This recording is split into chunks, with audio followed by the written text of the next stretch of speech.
Dr. Ravindra Bhallerao and I welcome you to my channel that is English for Learners. Dear students, in today's video we shall discuss about dialogue writing. The dialogue writing which is a very important topic of writing skill. तर विद्यार्थी मित्रांनो आपल्याला की माहितीच आहे की writing स्किलमधला dialogue writing ही जी activity किंवा topic आहे हो अतिशय महत्त्वाचा आहे आणि विशेष म्हणजे या डायलॉग रायटिंगमध्ये जर तुम्ही व्यवस्थितपणे हा टॉपिक समजून घेतला तर you can get maximum marks म्हणजे ते पैकीच्या पैकी मार्क्स मिळवू शकतात. ही ॲक्टिव्हिटी किंवा हा प्रश्न 5 मार्क्ससाठी असतो. तर चला तर आपण समजून घेऊया. Before watching this video as usual I request you don't forget to subscribe my channel. All right, let's begin to discuss about the topic of dialogue writing which is from writing skill. तर writing स्किलमधला हा dialogue रायटिंगचा activity आहे. तुमच्या activity शीटमध्ये जे 80 मार्कचे activity sheet असेल त्याच्यामध्ये question 5B आणि बी मध्ये B1 हे डायलॉग रायटिंगसाठी असेल. It is for 5 marks. आता कशा प्रकारे क्वेश्चन विचारला जातो, त्याचा answer easy in a simple way, सोप्या पद्धतीने कशा प्रकारे लिहायचं ते आता आपण पुढे पाहणार आहोत. Okay, now let's see how the question will be asked in the examination. सर्वात प्रथम बघूया की या डायलॉग रायटिंगच्या ॲक्टिव्हिटी वर की कशा प्रकारे प्रश्न विचारला जातो. तर 5 मार्क्ससाठी A, B and C या 3 ग्रुपमध्ये प्रश्न विचारला जाईल. ए मध्ये काय असेल, ए मध्ये हा 1 मार्क्ससाठी असेल. Put the sentences in proper order to prepare a meaningful dialogue. अर्थात इथे काही तुम्हाला 4 सेंटेन्सेस दिलेले असतील आणि ते 4 सेंटेन्स जंबल रूपामध्ये असतील आणि ते मिनिंगफुल डायलॉग बनवायचा एक प्रॉपर ऑर्डरमध्ये. हे कशा प्रकारे सोडवायचं मी ते आता पुढे सांगणारच आहे, फक्त आपण ओळख करून घेतोय. 1 मार्क्ससाठी असेल. बी मध्ये काय असेल, कम्प्लीट द डायलॉग, डायलॉग पूर्ण करा. इथे तुम्हाला ऑलरेडी A B म्हणजे एक क्वेश्चन परत ॲन्सरसाठी जागा, परत क्वेश्चन परत ॲन्सरसाठी जागा अशी असेल. इथे फक्त ॲन्सर लिहायचं असेल, ते कशा प्रकारे लिहायचं सोप्या पद्धतीने तेही बघणार. It is also for 1 mark. ही सुद्धा 1 मार्कसाठी ॲक्टिव्हिटी आहे. आणि C, write a dialogue of minimum 3 meaningful exchanges on. अर्थात इथे तुम्हाला एखादा विषय दिलेला असेल आणि त्या विषयावरती 3 मिनिंगफुल एक्सचेंजेस. आता हे काय आहे आणि कशा प्रकारे डायलॉग बनवायचा हे आता पुढे बघणार. आणि this is very important activity. It is for 3 marks. इथे 3 मार्क्ससाठी. So A for 1 mark, B for 1 mark and C for 3 marks. असे टोटल 5 मार्क्ससाठी ही ॲक्टिव्हिटी असते. आता आपण 1 बाय 1 एक्झाम्पल घेऊन आपण ही सोडवण्याचा प्रयत्न करूया. Let's see. आता आपण बघूया की ABC त्यामध्ये A आपण जे 1 मार्क्ससाठी डायलॉग रायटिंगची ॲक्टिव्हिटी ती बघूया. क्वेश्चन कसा विचारला जातो तो अगोदर आपण नीट समजून घेऊया. क्वेश्चन असा विचारला जाईल, put the sentences in proper order. Put म्हणजे ठेवा, सेंटेन्सेस वाक्य, इन प्रॉपर ऑर्डर योग्य क्रमाने. ऑर्डर म्हणजे क्रम, की अशा योग्य क्रमाने ठेवा. To prepare a meaningful dialogue, की ज्याच्यामुळे एक अर्थपूर्ण डायलॉग किंवा संवाद तयार होईल. आता इथे विद्यार्थी मित्रांनो तुम्हाला 4 सेंटेन्सेस दिलेले असतील. ज्यावेळी आपण या 4 सेंटेन्सेसचं ऑब्झर्वेशन करू तेव्हा तुमच्या लक्षात आलेलं असेल की याच्यामध्ये 4 सेंटेन्सेस जे आहेत ते जंबल स्वरूपामध्ये असतात. जंबल म्हणजे एक योग्य क्रमाने नसतील, मिक्स्ड आपण म्हणू शकतो. आणि आणखीन जर निरीक्षण केलं याच्यामध्ये तर तुम्हाला या 4 सेंटेन्समध्ये दिसून येईल की याच्यामध्ये 2 प्रश्न आणि 2 उत्तर असतात. प्रत्येक वेळी नसेल पण मोस्टली 2 क्वेश्चन्स अँड त्याचे 2 ॲन्सर्स. मग आता आपण इथे हे बघायचं की पहिला क्वेश्चन कोणता विचारला असेल, कारण कधीही अगोदर क्वेश्चन विचारला जातो त्याच्यानंतर ॲन्सर असतं. मग पहिला फर्स्ट क्वेश्चन कोणता विचारला असेल आणि त्याचं ॲन्सर काय असेल हे नीट समजून घ्यायचं. म्हणजे दिलेले जे 4 सेंटेन्सेस आहेत त्याचा मिनिंग प्रॉपरली जर समजून घेतला तर तो योग्य क्रमाने आपण मांडू शकतो. आता आपण बघूया आता हेच क्वेश्चन, हेच सेंटेन्सेस बघूया. सेंटेन्स नंबर 1 काय आहे बघा, केअरफुली रीड करायचं. आय डोंट बिलीव्ह, माझा विश्वास नाही, सच स्टुपिड थिंग्स, अशा प्रकारच्या मूर्ख गोष्टीवरती. सच म्हणजे अशा प्रकारच्या. सो अशा प्रकारच्या मूर्ख किंवा नॉन स्टुपिड गोष्टीवरती माझा विश्वास नाही. सेकंड सेंटेन्स काय आहे, बिकॉज दे आर बेसलेस, कारण ते निराधार आहे, त्यांना काही बेस नाहीये. बेसलेस म्हणजे निराधार, काय आधार नाहीये. नेक्स्ट सेंटेन्स आहे, do you believe in rumours, तू र्युमर्सवरती विश्वास ठेवतो किंवा तुम्ही र्युमर्सवरती म्हणजे अफवावरती विश्वास ठेवता. And fourth one, why don't you believe it, तुझा त्याच्यावरती विश्वास का नाहीये किंवा तुमचा याच्यावरती विश्वास का नाही. आता इथे निरीक्षण केलं तर 2 क्वेश्चन्स आहेत. 2 क्वेश्चन ते म्हणजे कोणते, एक क्वेश्चन इथे दिसतो फर्स्ट 3rd नंबरला, do you believe in rumours, आणि तू अफवावरती विश्वास ठेवतो का किंवा तुम्ही अफवावरती विश्वास ठेवता. आणि 4th one, why don't you believe it, का विश्वास ठेवत नाही. म्हणजे यापैकी पहिला क्वेश्चन कोणीतरी विचारला असणार आहे. तर फर्स्ट क्वेश्चन कोणतं असेल सांगू शकता, why don't you believe it, का विश्वास ठेवत नाही की तुम्ही अफवावरती विश्वास ठेवता. तर बरोबर आहे. तर फर्स्ट क्वेश्चन कोणता विचारला असेल, do you believe in rumours, तुझा अफवावरती विश्वास आहे. मग हे सेंटेन्स फर्स्ट घेणार, मग त्याचा आन्सर या दोन्हीपैकी असेल, 1 and 2 पैकी. तर आपण आन्सर बघूया. Okay, let's see the answer. Answer बघा, फर्स्ट क्वेश्चन कोणता विचारलेला असेल, आता जे आपण डिस्कस केल्याप्रमाणे, do you believe in rumours, तुझा अफवावरती विश्वास आहे का. आणि उत्तर काय आहे येणार, बिकॉज दे आर बेसलेस, की I don't believe such stupid things. तर त्याचं सेकंड काय आपण म्हणू शकतो, I don't believe such stupid things, माझ्या अशा प्रकारच्या मूर्ख गोष्टीवरती विश्वास नाही.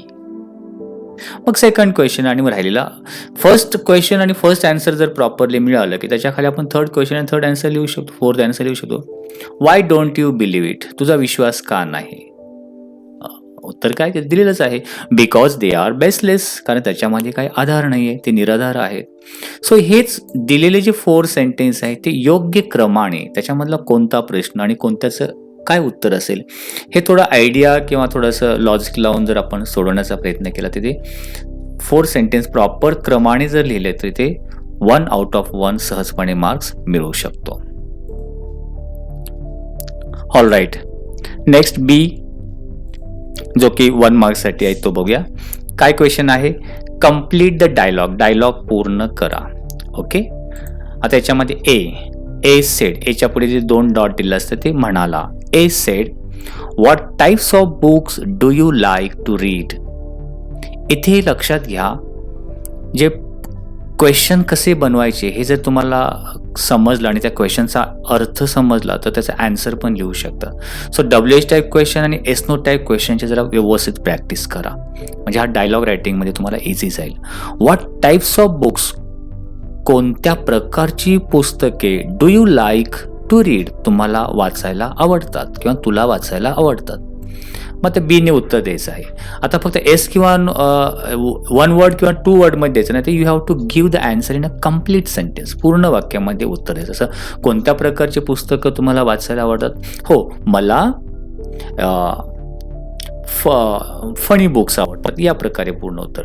सेकंड काय विचारलं question A, why do you read these books, तू हे पुस्तकं का वाचतो, म्हणजे तुम्ही ज्या पुस्तकांची नावं सांगाल ज्या प्रकारच्या, मग हेच पुस्तकं का वाचतोस, मग त्याचा आन्सर यायचा, हो कारण, बिकॉज, या प्रकारे. आता याचा आन्सर आपण बघूया. जास्त एक शॉर्ट बट स्वीट, थोडक्या शब्दामध्ये छोटं वाक्य बनवून आपण आन्सर लिहू शकतो. Okay, let's see the answer. Answer काय दिले आपण ते बघूया. जसं की फर्स्ट क्वेश्चन इथे विचारला आहे, A what types of books do you like to read. तर इथे काय म्हटलेलं आन्सर, आय प्रिफर, किंवा प्रिफरच्या ऐवजी तुम्ही म्हणू शकता आय लाईक, प्रिफर नाही समजलं तर I like to read historical books. आता इथे बघा, आय लाईक, प्रिफरच्या ऐवजी लाईक घेऊ शकता, I like to read historical books. आता जो हिस्टॉरिकल शब्द आहे इथे आपण चेंजेस करू शकतो, I like to read short stories, I like to read novels, I like to read funny books, funny stories. So या प्रकारे जर प्रिफर शब्द नाही तुम्हाला आठवला तर लाईक शब्दही लिहू शकता. ओके. देन नेक्स्ट क्वेश्चन जे विचारलं आहे, Y do you read these books. आता हेच पुस्तकं का वाचतो. तर वरती आपण हिस्टॉरिकल बुक्स म्हटलं, मग हिस्टॉरिकल बुकच्या रिलेटेड आन्सर द्यायचं. मी बिकॉज किंवा आय रीड हिस्टॉरिकल बुक्स, मग बिकॉजनी पण स्टार्ट करू शकता. Because they give me good knowledge of our past and tell us how glorious our history was. आता हे थोडंसं लेंदी सेंटेन्स होईल, पण आपण शॉर्टमध्ये असंही म्हणू शकतो, because historical books gives me the information about our past history, about our past life. किंवा आपण सिम्पल वेमध्ये असं म्हणू शकतो, why do you read these books. Because these books gives the knowledge about past history. असं simple वेमध्ये आपण सांगू शकतो. असं काही मोठं सेंटेन्स लिहायची गरज नाही. एक सेंटेन्स जरी आलं तरी चालेल. आणखीन काय म्हणू शकतो, I like these books because I like to get the information of history. हिस्ट्रीचं माहिती घ्यायला मला आवडते. सो या प्रकारे डिफरंट ने आपण सिम्पल सेंटेन्सेस बनवू शकतो.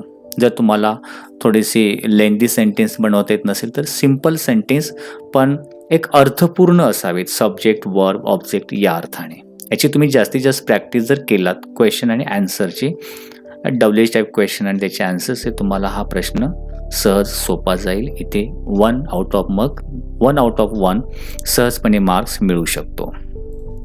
All right. Okay. Next C जो आहे, जो 3 मार्क्ससाठी आहे, इम्पॉर्टंट आहे. इथेच मुलांचे मार्क्स जातात, पण हे विचारपूर्वक सोडवलं तर इथे मार्क्स आपल्याला 3 पैकी 3 आउट ऑफ 3 मिळू शकतात. क्वेश्चन कसा येतो बघा. राईट अ डायलॉग तयार करा ऑफ मिनिमम 3 मिनिंगफुल एक्सचेंजेस. कमीत कमी 3 अर्थपूर्ण एक्सचेंजेस. आता 3 मिनिंगफुल एक्सचेंजेस म्हणजे काय. उदाहरणार्थ एकाने प्रश्न विचारला, दुसऱ्याने उत्तर दिलं, की जर एक प्रश्न एक उत्तर, की जर 1 एक्सचेंज. परत एकाने प्रश्न विचारला, दुसऱ्याने उत्तर दिलं, 2 एक्सचेंज. परत प्रश्न विचारला, परत उत्तर दिलं, 3 एक्सचेंज. म्हणजे जर आपण प्रश्नोत्तर यामध्ये गेलो तर 3 प्रश्न आणि 3 उत्तर, असे किती सेंटेन्स झाले, 6. म्हणजे याला बोलतात 3 एक्सचेंजेस. ओके. तर तुम्हाला एक सब्जेक्ट दिला जातो, निबंधाचा विषय दिला जातो, त्या प्रकारे इथे सब्जेक्ट दिला जातो, विषय दिला जातो, आणि त्या विषयावरती विषयाच्या रिलेटेड अशा प्रकारे 3 एक्सचेंजेस किंवा डायलॉग आपल्याला बनवायचा. इथे जो विषय दिलेला आहे, द इम्पॉर्टन्स ऑफ रीडिंग, वाचनाचे महत्त्व. उगीच हॅलो हाव एक्स्ट्रा त्या विषयांतर करायचं नाही, विषयाला सोडून काही डायलॉग बनवायचं नाही. त्या विषयाच्या रिलेटेड प्रॉपरली आपण 6 वाक्यामध्ये सुद्धा 3 मार्क्स मिळवू शकतो. बघूया आता आपण डायरेक्ट याचा आन्सर बघूया, म्हणजे तुम्हाला आयडिया येईल की सोप्या पद्धतीने कशा प्रकारे डायलॉग आपण 3 एक्सचेंजमध्ये बनवू शकतो, ते आपण बघूया. ओके. आता आपण आन्सर बघूया. ओके. फर्स्ट ऑफ ऑल आपण कोणत्या विषयाचे रिलेटेड डायलॉग बनवत आहोत. मग त्या सब्जेक्ट आपण त्याचं नाव लिहिलं, जसं इम्पॉर्टन्स ऑफ रीडिंग, तर इथे इम्पॉर्टन्स ऑफ रीडिंग लिहू शकता, किंवा लिहिलं आहे वाय शुड वी रीड, आपण का वाचन करावे, किंवा इम्पॉर्टन्स ऑफ रीडिंग असं टायटल देऊ शकतो. ठीक आहे. आता इथे रीमा अँड सीमा असं एक इमॅजिनेटिव्ह कॅरेक्टर घेतलं. आपण कोणतेही नाव आपण घेऊ शकतो, ते दिलेले नसतील तर. तिथे रीमा अँड सीमा घेतलेलं आहे. आता बघा, द इम्पॉर्टन्स ऑफ रीडिंग किंवा आपण वाचन का करावे याच्या रिलेटेड 6 एक्सचेंजेस कशात आहे. 1 एक्सचेंज, रीमा सेड. प्रश्न विचारला, सिंपल करू शकतो. Reema said, do you like to read books dear, की तुला पुस्तकं वाचायला आवडतात. मग सीमाने उत्तर दिलं, yes I like it so much. हो, मला खूपच आवडतात. आता हा बघा 1 एक्शन झाला, 1 मार्क इथेच मिळाला. सेकंड आपण क्वेश्चन बनवू शकतो, रीमा. आपण त्या बुक रिडिंगच्या इम्पॉर्टन्स ऑफ रीडिंग याच्या रिलेटेडच बोलतोय. Reema said, why should we read books, आपण का पुस्तकं वाचायला हवीत. मग सीमा उत्तर देते. आता हे 1 लाईनमध्ये देऊ शकतो, पण थोडंसं आपण आणखीन एक्झामिनरला इम्प्रेस करण्यासाठी थोडी अधिक माहिती देऊ शकतो. सीमा सेड बिकॉज इट प्रोव्हाइड्स किंवा इट गिव्ज अस, तो आपल्याला पुस्तके आपल्याला देतात, प्रोव्हाइड करतात. काय? गिव्ज अस इन्फॉर्मेशन, माहिती देतात, अँड नॉलेज आणि ज्ञान देतात. इम्प्रूव्ज अवर स्पीकिंग स्किल्स, पुस्तकं वाचल्यामुळे आपली स्पीकिंग स्किल्स वाढते. Enriches our collection of words, शब्दसंग्रह वाढतो. It gives us pleasure and fun, आपल्याला खूप प्लेजर, आनंद, फन, मजा येते. So we should read more and more, म्हणून आपण जास्तीत जास्त पुस्तकं वाचायला पाहिजे. आता तुम्ही बोलले 3 सेंटेन्सेस लिहिले, तर आपण सपोज एकाने असंच लिहिलं, Seema because it provides us information and knowledge and full stop दिला. येस, हे सुद्धा एक पूर्ण अर्थपूर्ण वाक्य आहे आणि 3 वाक्य न लिहिता एवढं जर लिहिलं तरी ते बरोबर आहे. इथे 2 एक्सचेंजेस झाले. ठीक आहे, त्याच्या रिलेटेड तुम्ही जास्त लिहू शकता किंवा 1 अर्थपूर्ण मिनिंगफुल सेंटेन्स बनवून सुद्धा तुम्ही त्या प्रश्नाचं उत्तर सांगू शकता. ठीक आहे, आता किती एक्शन झाले? 1 क्वेश्चन विचारला, आन्सर दिला, परत प्रश्न विचारला, आन्सर दिला.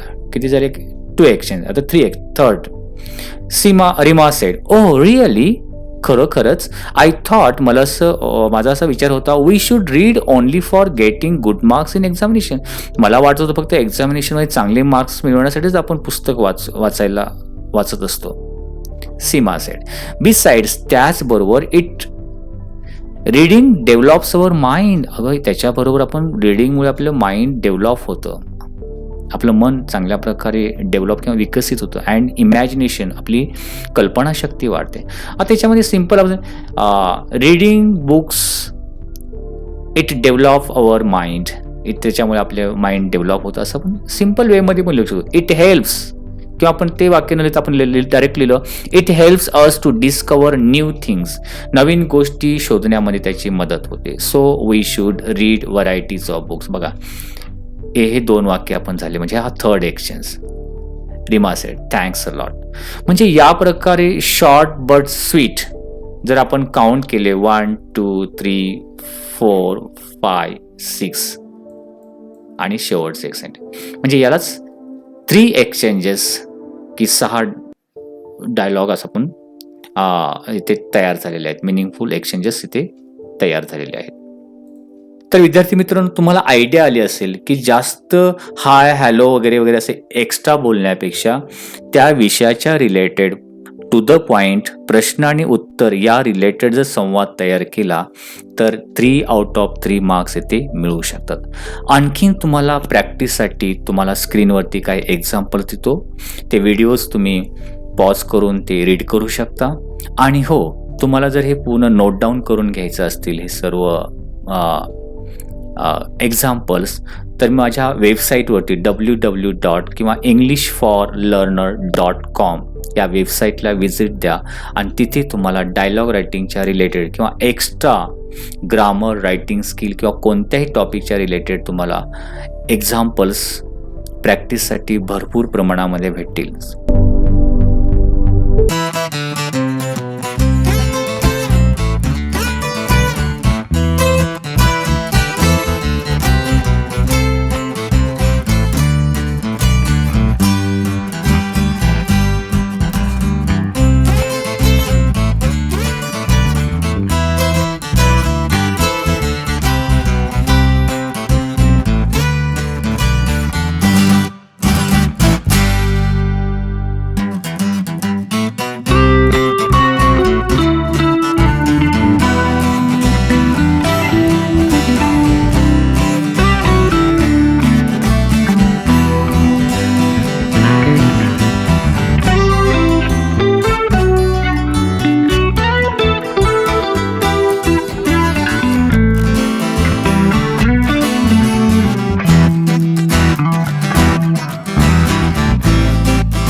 So friends, I hope you might have liked this video. If you liked it, please share it. If you have any suggestions for me, please write in comment box. Wish you good day. Take care. Thank you very much.